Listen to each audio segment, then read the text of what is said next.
결말이 다른 전래동화 3편을 소개해 드립니다.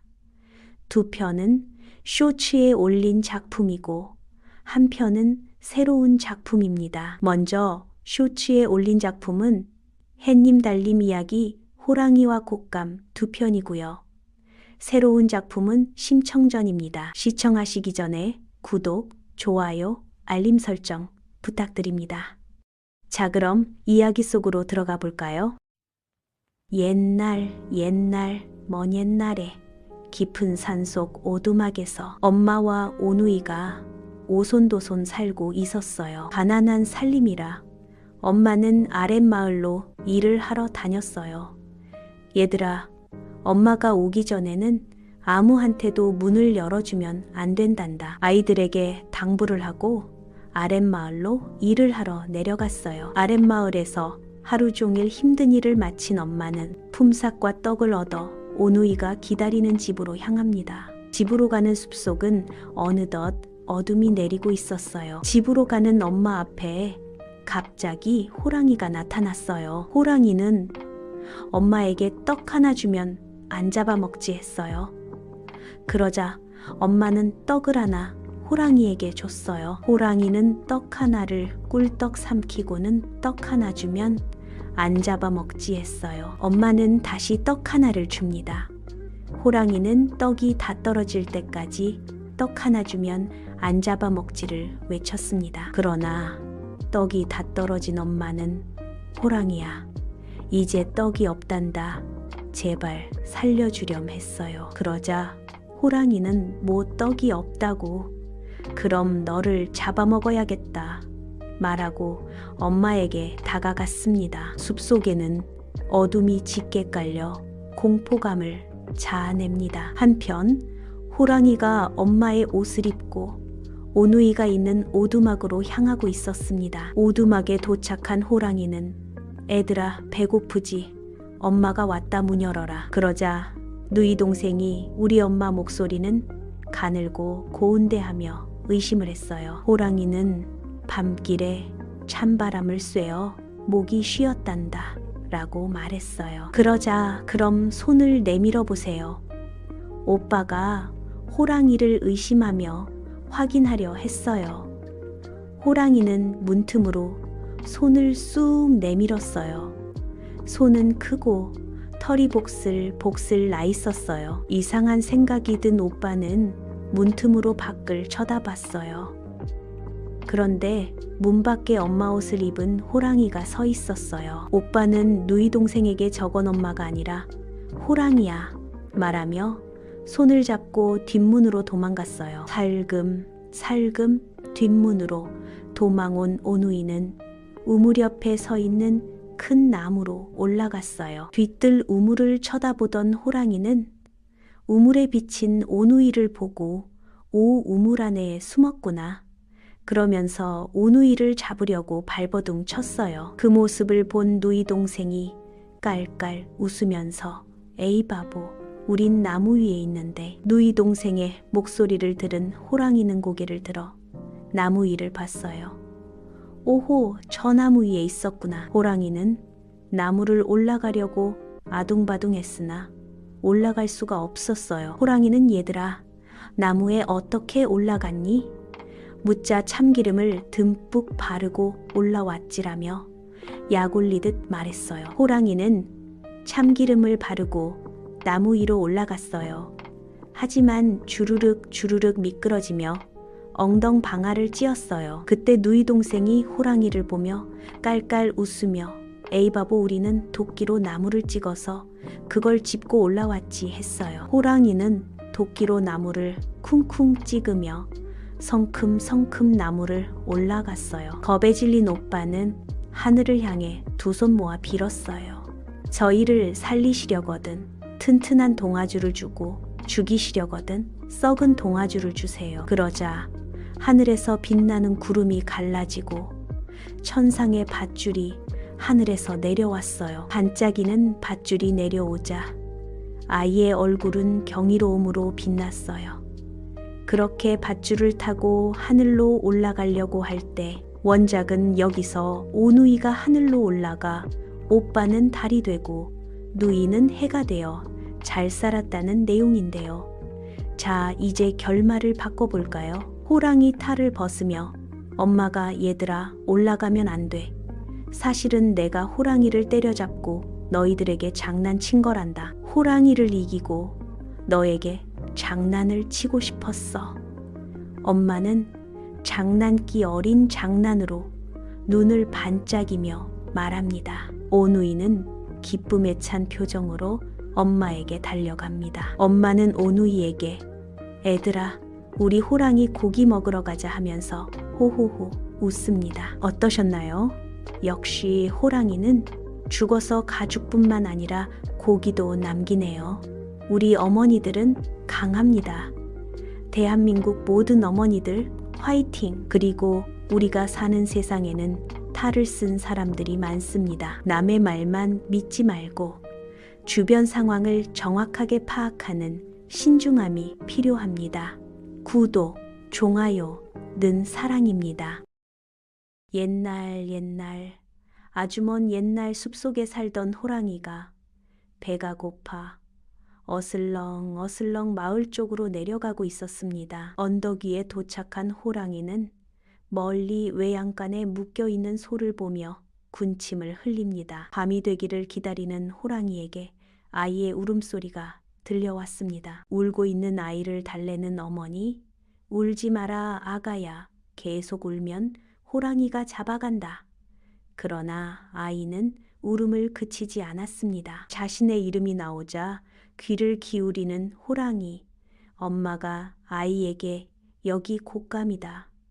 그러자 아이가 울음을 뚝 그쳤습니다. 호랑이는 깜짝 놀라 곶감이란 놈이 나보다 훨씬 무서운 놈이구나 라며 외양간으로 향했습니다. 호랑이가 소인지 알고 호랑이 목에 밧줄을 건 도둑이 곶감인 줄 알고 도망가는 호랑이, 도둑은 호랑이를 확인하고 밧줄을 놓고 정신없이 도망갔습니다. 호랑이도 곶감을 생각하며 정신없이 도망갔습니다. 마을 입구에는 부드러운 흙에 새겨진 거대한 호랑이 발자국이 새겨져 있었습니다. 다음 날 마을 사람들이 호랑이 발자국을 발견하고 수군거렸습니다.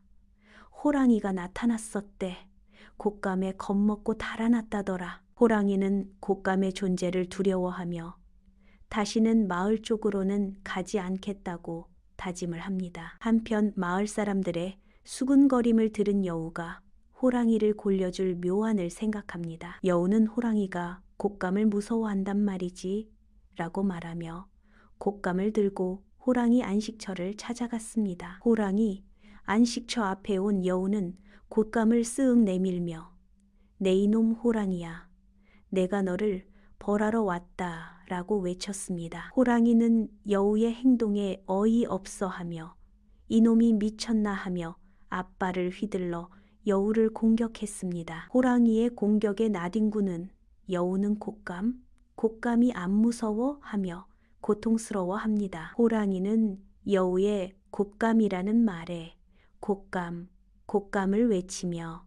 정신없이 도망갑니다. 조용한 숲속에 도착한 호랑이는 곶감이 무서워 조용히 숨어 살아야겠다고 생각하며 숲속으로 사라집니다. 숲속에 동물들이 호랑이와 여우 사건으로 회의를 가졌습니다. 토끼가 먼저 말을 꺼냅니다. 호랑이는 곶감이 뭔 줄도 모르잖아. 하하하. 너구리가 말합니다. 여우는 곶감이 뭔 줄도 모르는 호랑이에게 곶감으로 겁을 주려 하다니 하며 배꼽을 잡고 웃습니다. 숲속에는 호랑이랑 여우가 떠나 평화가 찾아왔습니다. 두려움은 때로 상상 속에서 만들어진 허상일 뿐입니다. 두려움에 당당히 맞서는 용기를 가져보자고요. 구독, 좋아요는 사랑입니다. 옛날 아주 먼 옛날에 효녀 심청이가 어머니를 여의고 앞이 보이지 않는 아버지와 단둘이 살고 있었습니다. 심청이는 힘든 집안일을 혼자 하고 있었죠. 심청이 집 앞을 지나던 스님이 심청이와 신봉사를 보고 심청이를 불러 공양미 300석을 주면 신봉사가 눈을 뜰 수 있다고 전합니다. 심청이는 굳은 결심을 합니다. 내가 아버지 눈을 뜨게 해줄 거야. 한편 대형 상선에 선주가 용왕님의 화를 풀어줄 제물로 어린 처녀를 구한다는 소식이 심청이에게까지 전달됩니다. 심청이는 선주를 찾아가 내가 제물이 되겠다고 말을 합니다. 제물이 된 심청이는 거대 상선을 타고 바닷가운데로 나아갔습니다. 심청이는 뱃머리에 서서 치마로 눈을 가리고 바다에 뛰어들었습니다. 바닷물에 빠진 심청이를 용궁의 용왕님이 구해주었습니다. 심청이의 사연을 듣고 심청이의 효심의 용왕은 감명을 받았습니다. 심청이는 용왕에게 아버님을 다시 만날 수 있도록 인간 세상으로 다시 보내달라고 애원을 합니다. 용왕은 심청이를 커다란 연꽃에 태워 지상으로 올려보냈습니다. 큰 연꽃을 발견한 백성들은 큰 보물을 얻었다며 연꽃을 궁궐의 왕에게 진상을 하였습니다. 왕이 크게 기뻐하며 궁궐 뜰 앞에 있는 연꽃으로 다가갔습니다. 그러자 연꽃이 환하게 피어나며 그 안에서 심청이가 나왔습니다. 심청이의 미모에 반한 왕은 심청이에게 청혼을 합니다. 왕과 결혼한 심청이는 고향에서 고생하실 신봉사를 생각하며 눈물을 흘립니다. 왕은 심청이의 아버지를 찾기 위해 전국의 맹인들을 궁전들로 불러 성대한 연회를 베풀라고 명령합니다. 한편 신봉사가 공양미 300석을 받은 소식을 들은 마을 주막을 운영하는 땡덕어멈이 신봉사를 꼬여서 공양미를 가로채고 주막으로 신봉사를 데려옵니다. 땡덕어멈은 주막 별채에 안마해주는 방을 꾸며서 신봉사를 안마사로 고용합니다. 일은 신봉사가 하고 돈은 뺑덕어멈이 챙기는 날이 계속되었습니다. 뺑덕어멈은 심청이가 왕과 결혼하여 왕비가 되었다는 소식과 왕이 궁으로 맹인들을 초대했다는 소식을 듣고 계략을 꾸며 심청이를 만나러 궁으로 달려갑니다. 뺑덕어멈은 심청이에게 네가 바다로 나가고 나는 신봉사와 결혼하여 신봉사를 보살펴줬단다.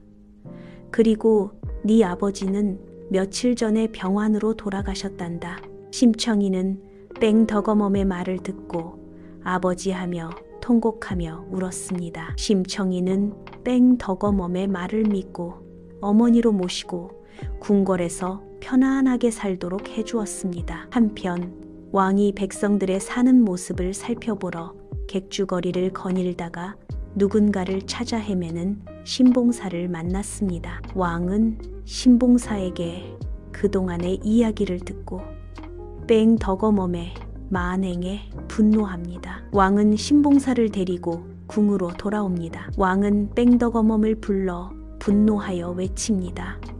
저 몹쓸 뺑덕어멈을 곤장으로 매우쳐 궁에서 추방하거라. 심청이 아버지를 향해 달려가며 아버지, 저예요. 신봉사, 이게 누구냐?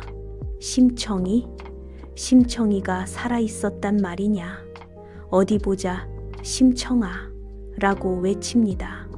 그러자 놀라운 기적이 일어났습니다. 신봉사의 눈이 번쩍 뜨이면서 앞이 보이기 시작했습니다. 심청이는 아버지 품에 안겨 아버지, 이제 우리 평생 행복하게 같이 살아요 라고 말하며 행복해했습니다. 신봉사가 멋쩍은 미소를 지으며 머리를 극적였다. 말은 고맙다만 나는 악처라도 뺑덕이 더 좋단다. 그리고 젊은 여자들을 안마할 수 있어서 내 적성에 맞아. 하하하. 그러면서 궁궐 밖으로 나가 뺑덕어멈에게 달려갑니다. 이때 뺑덕어멈이 안마 2명 예약이요 라고 외치며 주막으로 걸어갑니다. 그런 모습을 지켜보던 왕과 심청이는 서로를 쳐다보면서 활짝 웃습니다. 옆에 있는 마눌님이 악처로 보이나요? 아니면 이뻐 보이나요? 악처든 이쁜 마눌님이든 옆에 있을 때 잘해주세요. 늙어서 밥 얻어 먹으려면 하하하. 구독과 좋아요는 사랑입니다.